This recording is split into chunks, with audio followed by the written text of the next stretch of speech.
안녕하세요. 2024년 10월 27일 태국 뉴스입니다. 27일 방콕 자오프라야강에서는 라마 10세 국왕의 즉위 6주년을 기념하는 해상 퍼레이드 행사가 있었습니다. 52척의 전통 선박과 2,200명의 왕실 소속 군인들이 참가해 와다운 사원까지의 해상 행렬이 펼쳐졌습니다. 태국인을 상대로 한 전화 사기와 온라인 사기의 소굴은 대부분 캄보디아에 있는 것으로 알려져 있습니다. 아누틴 내무부 장관은 캄보디아 프놈펜을 방문해 사기와 국제범죄 마약 밀매를 척결하는데 양국이 합의했다고 밝혔습니다. 중국인 주도의 범죄 조직들은 점점 흉폭화하면서 범행 대상을 중국인과 태국인을 넘어 한국인을 비롯한 다른 나라의 외국인을 유인 납치해 몸값을 뜯어내는 사건이 동남아 일대에서 발생하고 있습니다. 태국에서도 납치 압박 사건이 잇따르고 있으므로 교민이나 여행객들은 각별한 주의가 필요합니다. 태국 관광청은 11월부터 12월 16일까지 관광객을 대상으로 하는 특별 프로모션을 시작한다고 밝혔습니다. 올해 외국인 관광객 유치 3,670만 명 달성을 목표로 하는 것으로 경제 활성화와 태국 관광 이미지 제고에 도움이 될 것이라고 설명하고 있습니다. 하지만 외국인들 사이에서는 선택의 폭이 너무 좁아 형식적인 행사라는 지적도 나오고 있습니다. 올해 외국인의 대태국 투자액은 10년 만에 최고치인 214억 달러를 기록했다고 합니다. 9월까지의 신청 건수는 전년보다 46% 증가한 2,195건으로 금액도 42% 증가했다고 설명하고 있습니다. 투자액이 큰 산업 분야는 전기전자와 디지털, 자동차와 농업, 식품과 석유화학이었는데 가장 많은 투자를 한 국가는 싱가포르였고 다음으로 중국과 홍콩, 대만과 일본 순이었습니다. 패통탄 총리는 총리에 오르기 이전에도 태국 소프트파워 증진위원장을 맡았었으며 취임 이후에도 태국의 소프트파워 증진에 힘쓰고 있습니다. 태국 정부는 음식과 스포츠, 축제와 관광, 음악과 도서, 영어와 게임, 미술과 디자인, 패션 등 11개 분야를 집중 육성하고 있지만 아직까지 별다른 성과를 내지 못하고 있는 상황입니다. 태국의 농산물 수출이 아세안에서 1위, 전 세계에서 8위를 차지했다고 합니다. 올해 8개월간 농산물 수출액은 4,300억 바트였는데 패통탄 총리는 내년까지 세계 5위 진입을 목표로 수출을 늘려가겠다고 밝혔습니다. 태국 당국은 홍수 피해 주민들에 대한 전기요금 감면을 발표했습니다. 9월분 전기료는 면제되고 10월에는 30%를 감면할 것이라고 설명하고 있습니다. 또 현재 짜오프라야 강변 지역에 침수가 발생하고 있다면서 주의해야 한다고 촉구하고 있습니다. 대홍수가 발생했던 치앙라이 지방에 복구 공사가 진행되고 있습니다. 당국은 이달 말까지 복구를 마무리한다는 계획이지만 피해를 입은 상점이 영업을 시작하는 데는 시일이 더 걸릴 듯합니다. 건기가 다가오면서 태국 북부 산악지방의 기온도 내려가고 있습니다. 치앙마이에 위치한 태국 최고봉인 도이 인타논의 아침 기온은 10도까지 내려가 많은 관광객들이 추위를 맛보러 방문하고 있다고 합니다.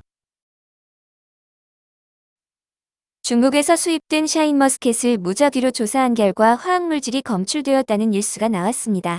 이에 대해 식품의약국은 검출된 화학물질은 통제물질이 아닌 것들로 섭취 시에는 물에 깨끗이 씻어 먹으면 문제가 없다고 설명했습니다. 자오프라야댐 관리당국은 방류량을 1,700톤으로 늘린다고 밝혔습니다. 당선류로부터의 유량 유입이 증가하고 있고 베트남 중부에 상륙한 태풍 짜미로 인해 북부와 동북부, 중부와 동부에 많은 비가 예상되기 때문이라고 합니다. 안다만 해역에서는 지난 22개월간 멸종 위기종인 듀공의 사체가 70마리 발견되었다고 합니다. 당국은 매년 숨지는 듀공의 수를 평균 20.5마리로 억제하려 하고 있지만 올해에만 벌써 30마리 이상의 듀공이 숨졌는데 10월에만 8마리의 듀공이 숨졌다고 당국이 설명하고 있습니다. 듀공이 숨지는 원인 중 상당수가 관광선박이나 어선의 프로펠러로 지적되고 있습니다. 방콕 시내의 대기가 정체되면서 여러 지역에서 기준치를 초과한 대기오염이 발생하고 있습니다. 넘캠 지역이 입방미터당 53.1 마이크로그램으로 가장 좋지 않았고 다음으로 사톤과 방콕야의 방범과 파시쩌른 지역이 뒤를 이었습니다. 탁신 총리가 집권하던 2004년 10월 25일 나라티와 딱바이 지역에서는 시위대를 무력으로 진압하면서 85명이 숨지는 사건이 있었습니다. 경찰이 무장단체의 무기를 건넨 혐의로 6명을 체포했는데 석방을 요구하는 마을 주민들이 경찰서를 포위하면서 군경이 무력 진압을 벌였습니다. 진압작전에서 군경이 발포하면서 6명이 숨졌는데 군경이 1,300명을 체포 후 포박한 상태로 군용 트럭에 싣고 가다가 질식으로 79명이 숨지는 참혹한 사건이었습니다. 이 사건이 발단이 되어 태국 남부에서는 지금까지 수천 건의 테러가 발생해 수천 명이 숨지는 상황이 계속되고 있습니다. 태국 사법당국이 시위 진압 책임자 8명을 형식상 기소했지만 모두 소재 불명이라면서 재판은 지연되었고 결국 25일 공소시효가 만료되면서 처벌할 방법이 사라졌습니다. 이에 대해 패통탄 총리가 사과문을 발표했지만 유족들은 태국에는 정의가 없다고 반발하고 있습니다. 일부에서는 이것은 반인륜적 범죄로 공소시효에 적용이 되지 않는다는 주장도 나오고 있지만 패통탄 총리는 공소시효 연장은 헌법을 위반하는 것이므로 안 된다고 강조했습니다. 기소된 이들 중 사건의 직접적 책임자인 당시 지역사령관은 탁신 전 총리의 절친으로 이후에도 푸어타이당 소속 국회의원으로 활동해 왔었는데 검찰이 기소를 준비하자 의원직을 사퇴 후 해외로 출국해 버렸다고 합니다. 베트남 중부에 상륙한 태풍 짜미로 인해 30일까지 태국 동부와 남부 지방에 폭우가 예상되고 있습니다.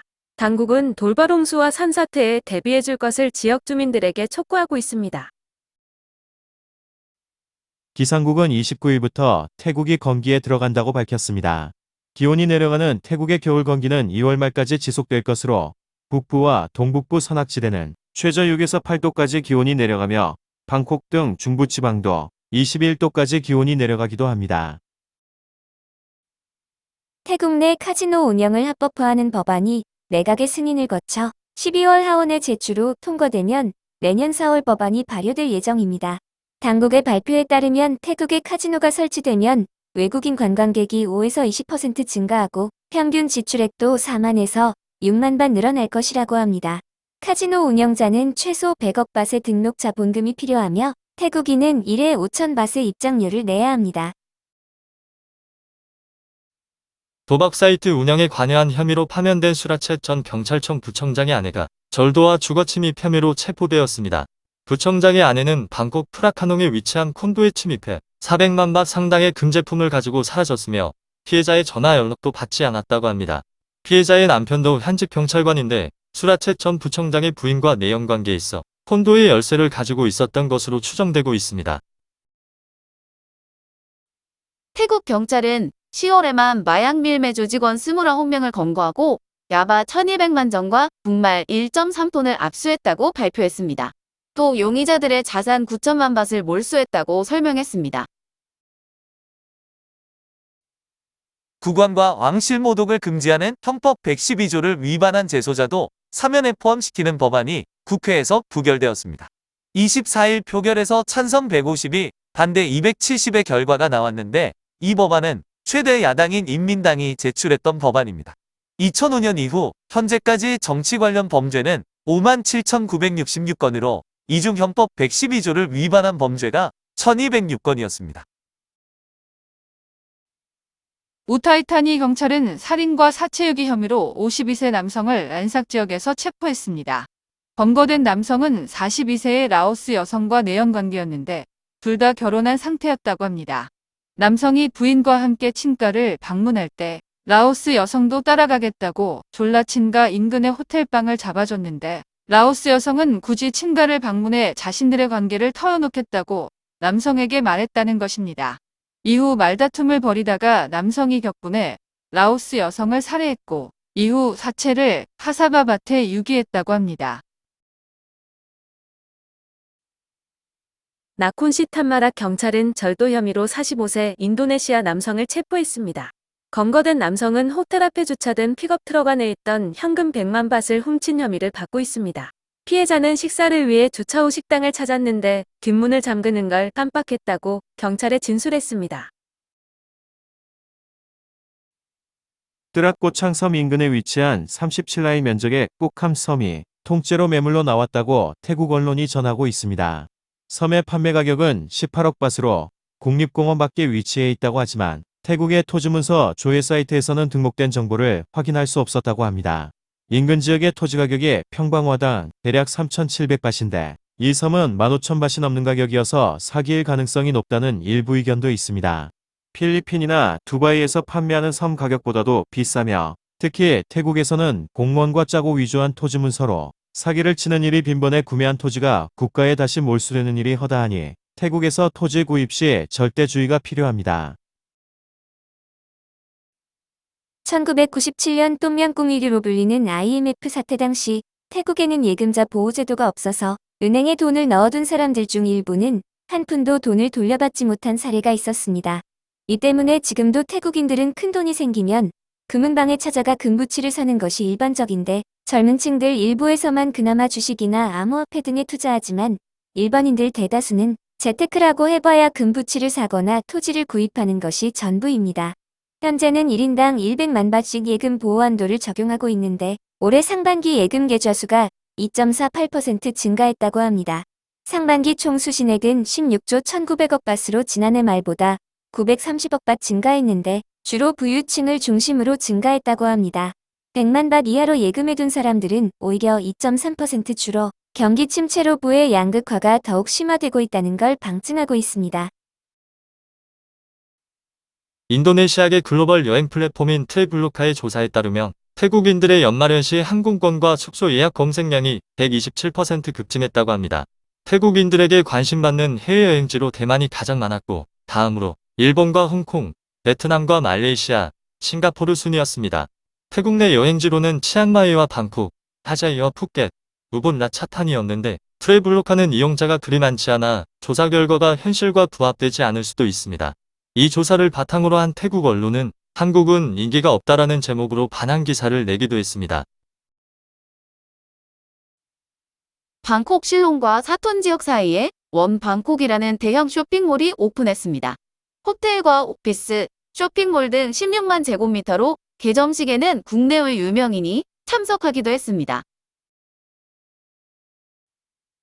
방콕 밤스경찰은 짜뚜짝 시장에서 위조 지폐를 사용한 중국인 남성을 체포했습니다. 남성은 1,000바트짜리 가짜 지폐 95장을 소지하고 있었는데 경찰 조사에서 가짜인 줄 몰랐다고 주장하고 있습니다. 특별수사국 DSI는 까뚜남 등 방콕 시내 주요 쇼핑몰을 단속하고 가짜 명품과 스포츠 의류 등을 압수했는데 무려 12만 점에 이른다고 합니다. 압수된 가짜 의류를 정상가로 따지면 6천만 바트에 이른다고 하네요. 빠찐부리에 위치한 중국계 금속 공장에서 폭발 사고가 발생해 2명이 숨지고 12명이 부상을 입었습니다. 공장에서 일하는 근로자의 상당수가 외국인 근로자였는데 사상자들도 대부분 외국인으로 알려지고 있습니다. 한편 당국은 해당 공장의 폐쇄를 명령했습니다. 깔라신에서는 불꽃놀이 중 폭발 사고가 발생해 2명이 숨지고 9명이 중경상을 입는 사고가 있었습니다. 태국에서는 폭죽 공장 폭발이나 불꽃놀이 중 폭발 사고가 다발하고 있어서 관람 시 주의가 필요합니다. 9월 태국의 자동차 생산과 판매 모두 감소했는데 대출 심사 강화와 가계부채 증가가 요인이라고 합니다. 9월의 자동차 생산량은 12만 2,277대로 전년 동월 대비 25.48% 감소했으며 9개월간 누적 생산량도 18.61% 감소한 112만 8,026대였습니다. 9월 자동차 판매 대수는 3만 9,048대로 전년보다 37.11% 감소해 53개월 만에 최저치를 기록했습니다. 자동차 관련 불량 채권은 2,593억 3천만 바트에 달하고 있어 앞으로도 감소가 이어질 것으로 예상되고 있습니다. 우돈타니 경찰은 마약 354kg 밀매 가격으로 3억 5,400만 바트어치를 소지한 대학교 4학년생 여성을 체포했습니다. 마약 거래가 이루어진다는 정보를 입수한 경찰이 호텔 앞에 정차한 차량을 조사했는데 차량 안에서 대량의 마약이 발견되었다고 합니다. 체포된 21세 여성은 부친이 짐을 맡아달라고 했는데 마약이 들어있는 줄은 몰랐다고 경찰에 진술했습니다. 태국에서도 외국인을 상대로 한 납치 사건이 잇따르고 있어 각별한 주의가 필요합니다. 땅 매솥에서는 중국 국적의 학생 남녀 3명이 납치되어 150만 밭의 몸값을 주고 풀려나는 일이 있었습니다. 18세에서 20세 사이의 중국인 학생들은 매솥의 리조트에 숙박 중 납치되어 미얀마로 끌려갔다고 합니다. 태국 당국은 미얀마 당국과 공조로 피해자들의 신병을 확보했다고 합니다. 경찰은 중국인 주도의 범죄 조직이 태국인 범죄자들을 고용해 이 같은 짓을 벌이고 있는 것으로 추정하고 있습니다. 태국 당국은 내년 1월 내각의 승인을 받아 입국세 징수를 실시할 예정이라고 밝혔습니다. 당초 항공편 입국자는 1인당 300바, 육로와 해로 입국자는 150밭으로 설정되어 있는데 당국자는 모든 입국자들에 대해 일률적으로 300밭 징수를 검토 중이라고 설명했습니다. 방콕 후웨이쾅 지역의 라차다 소이 24에 위치한 사무실 겸 무반 주택에 무장한 중국인 5명이 침입하는 사건이 있었습니다. 이들은 모두 총을 가지고 있었는데 사무실에 있던 중국인 2명을 납치해 라콘나육으로 끌고 갔다고 합니다. 범인들은 사무실에 있던 320만 밭의 현금을 강탈했는데 추가로 돈을 요구해 피해자들은 지인으로부터 27만 달러를 범인들에게 송금 후 풀려날 수 있었다고 합니다. 신고를 받은 경찰은 수완나품 공항을 통해 캄보디아로 출국하려던 범인들을 체포해 조사를 벌이고 있습니다. 자케오 경찰은 아란야프라테 지역에 위치한 창고를 급습하고 밀수된 맥주를 압수했습니다. 창고 안에는 1,440개의 캔 맥주와 담배 50갑이 발견되었는데 캄보디아에서 밀수된 것들로 너이끄라통 기간에 판매될 예정이었다고 합니다. 태국 해군은 나라티와 딱바이해안에서 10km 떨어진 해상에서 밀수담배를 싣고 가던 선박을 적발했습니다. 선박 안에는 담배 1,050상자가 실려 있었는데 배에 타고 있던 태국인과 외국인 선원 5명이 체포되었습니다. 당국은 이들에게 총 1억 5,700만 바트의 벌금을 부과했다고 설명했습니다.